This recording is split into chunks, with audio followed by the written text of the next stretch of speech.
पूर्व केंद्रीय मंत्री और भाजपा के वरिष्ठ नेता जगत प्रकाश नड्डा आज अपना 60वां जन्मदिन मना रहे हैं। हालांकि देश के सबसे बड़े संगठन में निर्विरोध नए अध्यक्ष चुने गए जेपी नड्डा आज अपना जन्मदिन नहीं मना रहे हैं। ये फैसला उन्होंने देश में फैली महामारी को देखते हुए लिया है और इसके लिए मंगलवार को यानी कि कल ही उन्होंने ट्वीट कर जानकारी साझा की थी। कहा जाता है कि जेपी नड्डा पीएम मोदी और अमित शाह के काफी करीबी हैं और हो भी क्यों ना, अनुशासित संगठन कहलाने वाली बीजेपी के अध्यक्ष के तौर पर जेपी नड्डा का निर्विरोध निर्वाचित होना बताता है कि वो पीएम नरेंद्र मोदी और अमित शाह के कितने खास हैं।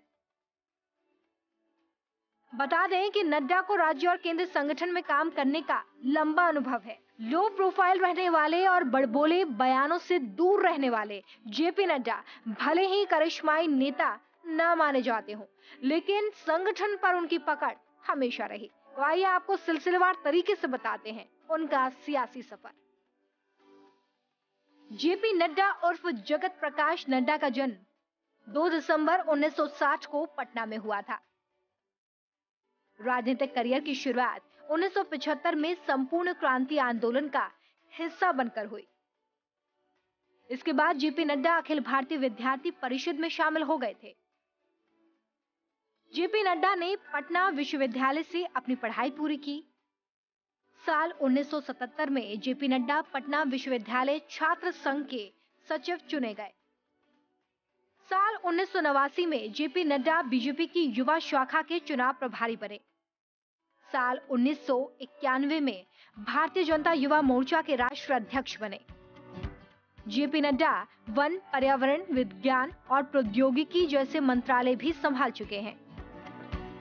उन्होंने कई देशों में भारत का प्रतिनिधित्व किया।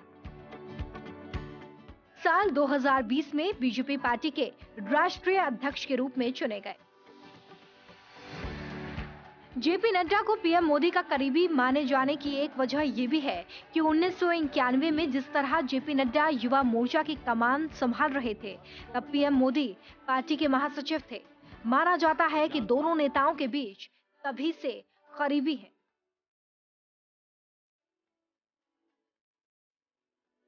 फिर जब पीएम नरेंद्र मोदी का कद राष्ट्रीय राजनीति में बढ़ा, तो जेपी नड्डा ने भी उनके साथ लगातार ऊंचाई हासिल की। दिलचस्प ये है कि अपनी प्रसिद्ध उपलब्धियों के तहत उन्हें एक ऐसे मंत्री के रूप में माना जाता है जिन्होंने वन अपराधों पर लगाम लगाने के लिए राज्य में प्रभावी रूप से वन पुलिस स्टेशन स्थापित किए। उन्हें शिमला में हरित आवरण को बढ़ावा देने का भी श्रेय जाता है। इस उद्देश्य के लिए वो राज्य के कई वृक्षारोपण अभियान शुरू करने में आज भी लगे हुए हैं। नरेंद्र मोदी सरकार 2019 में दोबारा वापस आई। शाह को कैबिनेट में गृह मंत्री का ओहदा दिया गया, लेकिन सवाल ये था कि आखिर पार्टी कौन संभालेगा। एक बार फिर से पीएम मोदी ने नड्डा पर भरोसा जताया और वो जुलाई 2019 में स्वास्थ्य मंत्रालय छोड़कर संगठन में कार्यकारी अध्यक्ष के तौर पर आ गए।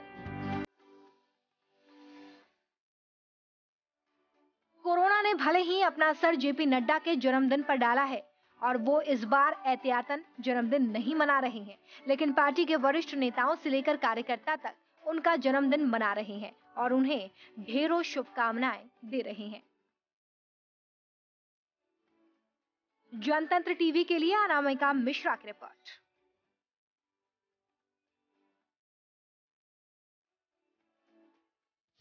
खबरों के निष्पक्ष विश्लेषण के लिए सब्सक्राइब करें Jantantra TV and press the bell icon.